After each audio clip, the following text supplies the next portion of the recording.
플러싱을 선거구로 하는 뉴욕주 상원 11선거구 토니 아벨라 의원과 존 리우 전 뉴욕시 감사원장의 토론회가 개최됩니다. 이민 판사들이 최근 사법부에 법정 권위 침해에 대한 불만을 제기했습니다. 메트로폴리탄 교통공사가 적자 해소를 위해 비용 절감 방안을 추진 중입니다. 연방수사국이 은행 등 금융기관에 ATM 해킹 주의를 경고한 것으로 알려졌습니다. 체이스뱅크와 대한항공의 마일리지 제휴가 중단됩니다. 이상은 이 시각 주요 뉴스입니다. 시청자 여러분 안녕하십니까? KBN 뉴스입니다. 토니 아벨라 의원의 도전장을 던진 존 리우 전 뉴욕시 감사원장, 플러싱 한인 밀집 지역을 선거구로 하는 뉴욕주 상원 11선거구 후보자 토론회가 개최됩니다. 접전을 펼치고 있는 두 후보자의 공약을 확인할 수 있는 시간인데요. 한국어 통역 서비스도 제공합니다. 보도에 지한샘 기자입니다. 민권센터가 주관하고 19개 아시안 비영리 단체가 소속된 협력 조직 APA 보이스가 뉴욕주 상원 11선거구 후보자 토론회를 공동으로 개최합니다. 오는 9월 13일 치러지는 뉴욕주 상원 예비선거를 앞두고 열리는 후보자 토론회는 11선거구 민주당 후보인 토니 아벨라와 존 리우, 공화당 후보 사이먼 민칭과 비키 팔라디노 후보가 참석해 주요 정책 현안에 대한 소신을 밝히게 됩니다. 특히 민주당 예비선거에서 경쟁 중인 아벨라 후보와 리우 후보는 각각 52%와 48%의 득표율을 보이며 접전을 펼치고 있어 관심이 모아집니다. 뉴욕주 주상원 11선거구에서 예비선거가 있기 때문에 후보 토론회를 개최하게 되었습니다. 후보 토론회는 후보자들에게 커뮤니티의 중요한 정책 현안에 대한 주민들의 목소리를 전달하고 또 그들의 공약을 경청하는 기회가 됩니다. 뉴욕주 11선거구는 플러싱이나 베이사이드, 오클랜드 가든 등 한인이 다수 거주하는 지역으로 이민 정책이나 교육, 공공보건 문제 등 어느 후보가 당선되는지에 따라 큰 영향을 받게 돼 한인 투표자들의 많은 관심이 필요해 보입니다.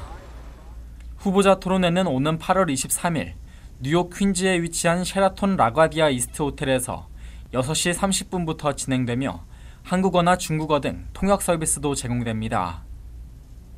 한편 뉴욕주 예비선거 유권자 등록 마감일은 8월 19일까지이며 정당에 가입해야 해당 정당의 예비선거에 참여할 수 있게 됩니다.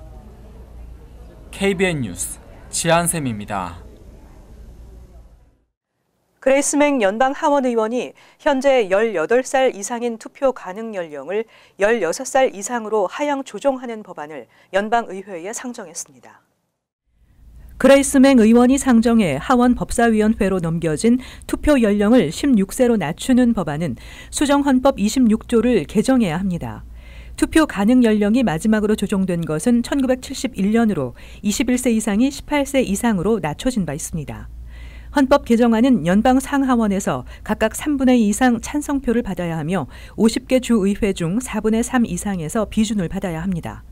맥 의원은 16세, 17세 청소년들은 법적으로 노동이 허가되고 소득세를 내고 있으며 합법적으로 자동차를 운전하며 범죄를 저지를 경우 성인으로 재판을 받는다며 이들에게 투표권을 주는 게 공정하다고 믿는다고 밝혔습니다. 이민 판사들이 최근 사법부에 법정 권위 침해에 대한 불만을 제기했습니다.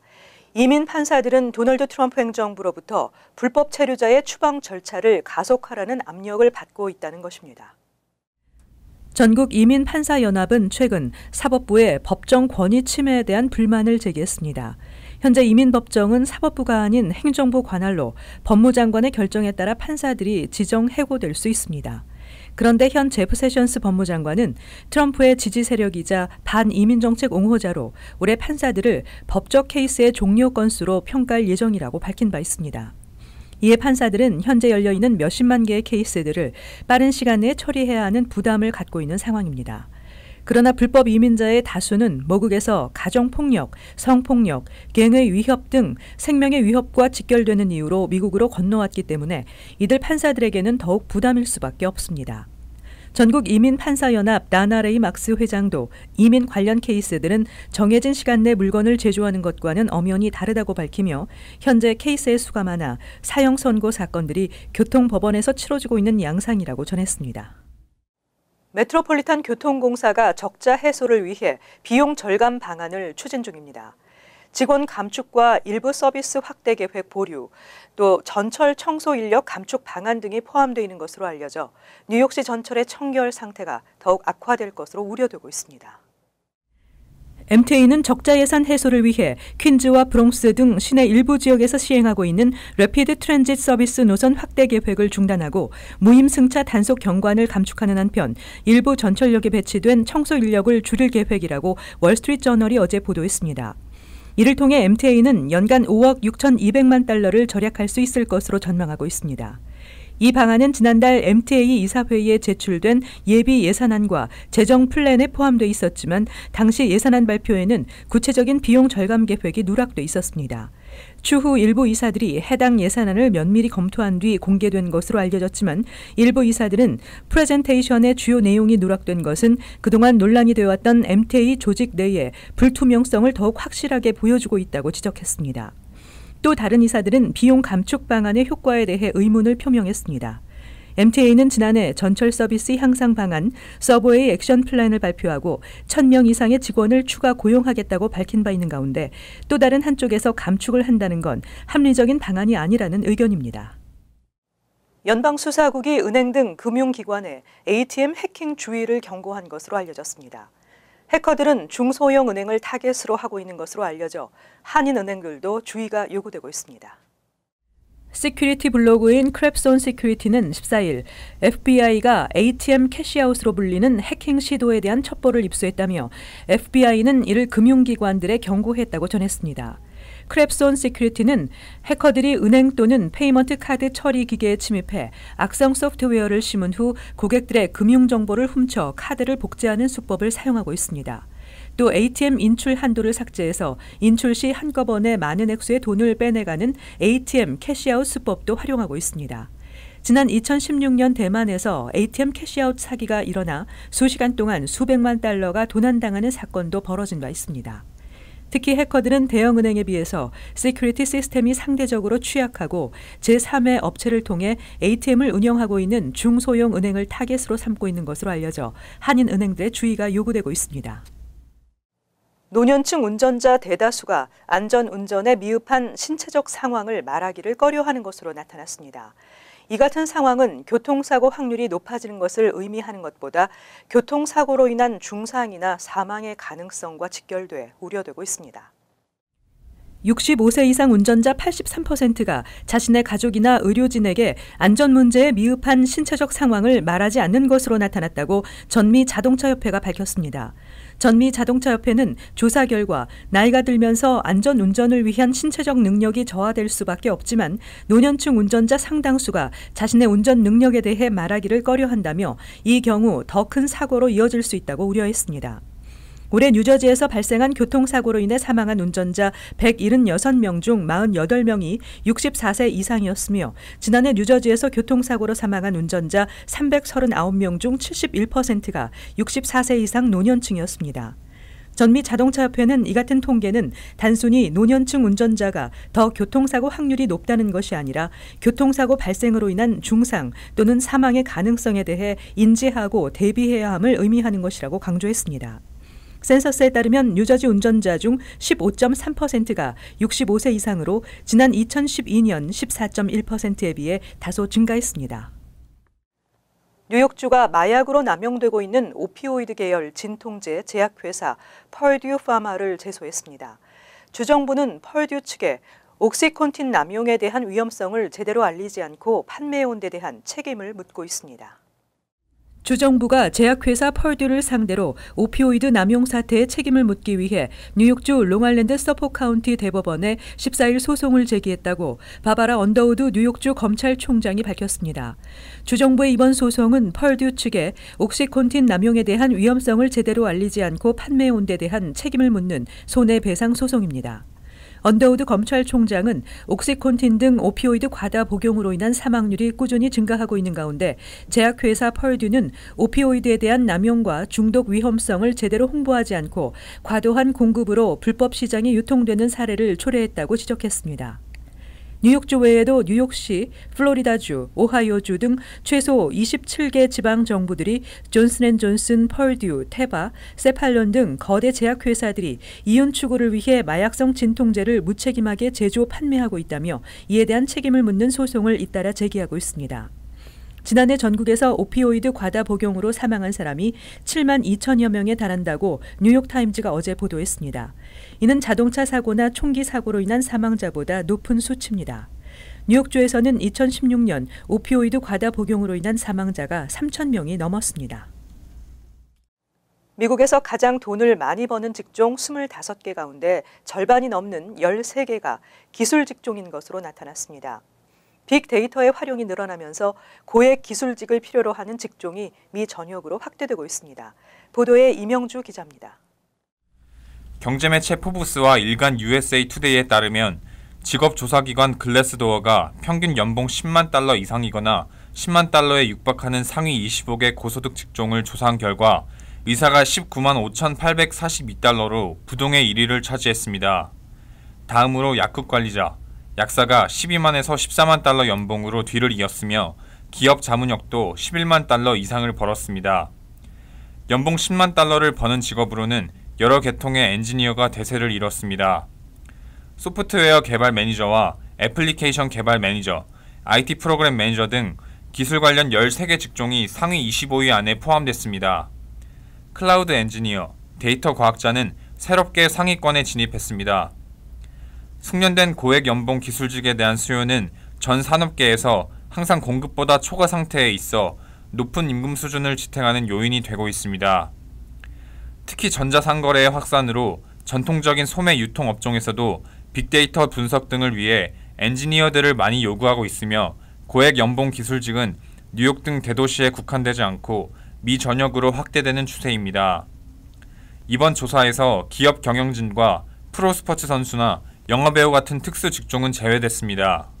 KBN 뉴스 이명주입니다. 체이스뱅크와 대한항공의 마일리지 제휴가 중단됩니다. 체이스뱅크 크레딧카드 사용을 통해 적립되는 포인트를 대한항공 스카이패스 마일리지로 전환하고자 하는 고객들은 오는 24일까지 신청을 마쳐야 합니다. 체이스뱅크는 대한항공과 제휴하고 있는 포인트 전환 프로그램인 체이스 얼티메이트 리월드를 오는 25일부터 중단한다고 공식 발표했습니다. 체이스 측은 고객들에게 이메일을 발송해 카드 적립 포인트를 대한항공 스카이패스 마일리지로 전환하고자 하는 고객들은 오는 24일까지 신청할 것을 당부했습니다. 대한항공도 홈페이지를 통해 스카이패스로 마일리지 적립을 원한다면 24일 오후 11시 59분까지 포인트 전환을 신청해달라고 공지했습니다. 체이스 얼티메이트 리월드는 체이스뱅크가 발급하는 크레딧카드 사용을 통해 적립되는 포인트를 제휴한 대한항공을 포함한 13개 항공사 마일리지로 전환해 사용할 수 있는 프로그램입니다. 대한항공과 체이스는 두 회사가 상호 협의하에 이 같은 결정을 내리게 됐다고 밝혔지만 갑작스런 제휴 중단 소식으로 카드 사용자들은 당혹해하는 반응을 보이고 있습니다. 체이스뱅크는 대한항공과의 제휴는 종료하지만 에어프랑스, 싱가포르 항공 등 12개 항공사와의 제휴는 지속합니다.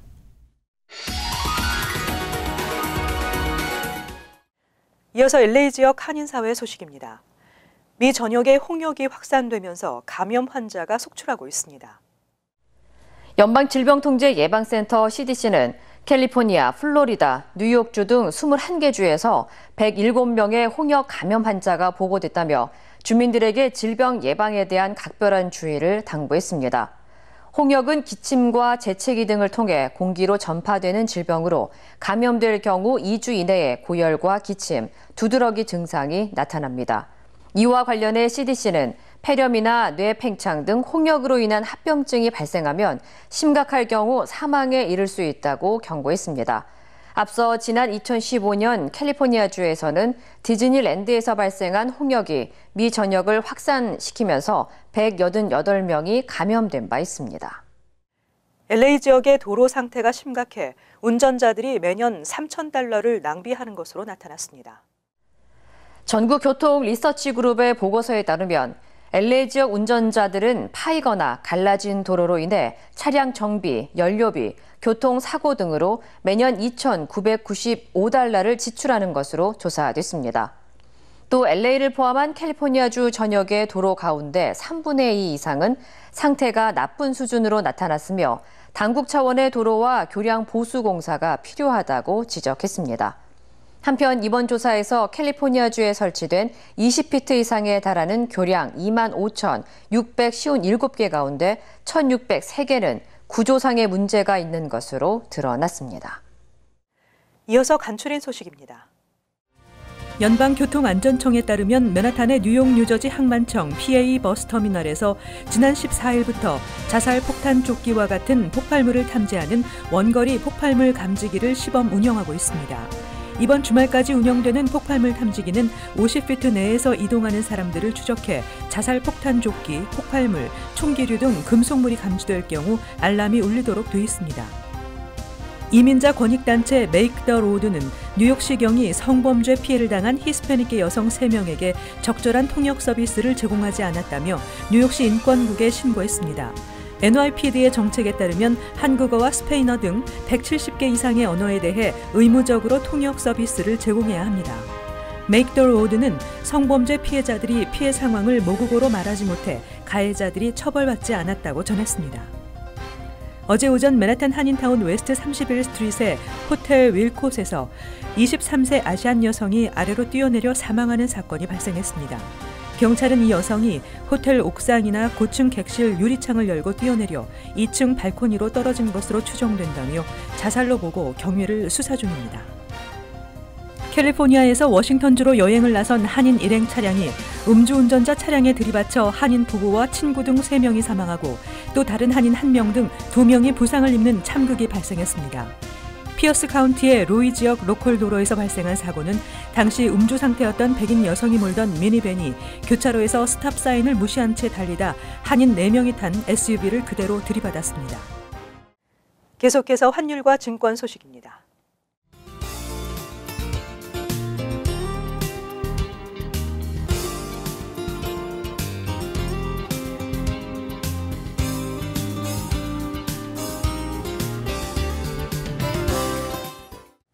끝으로 날씨 전해드립니다. 금요일 덥고 습도가 높겠습니다. 낮 최고 기온은 89도, 섭씨 영상 32도, 밤 최저 기온은 74도, 섭씨 영상 23도. 토요일 대체로 흐리고 습도가 높고 곳에 따라 소나기 내리겠습니다. 일요일 역시 대체로 흐리고 습도가 있겠습니다. 이상으로 KBN 뉴스를 마칩니다. 시청해주신 여러분 고맙습니다.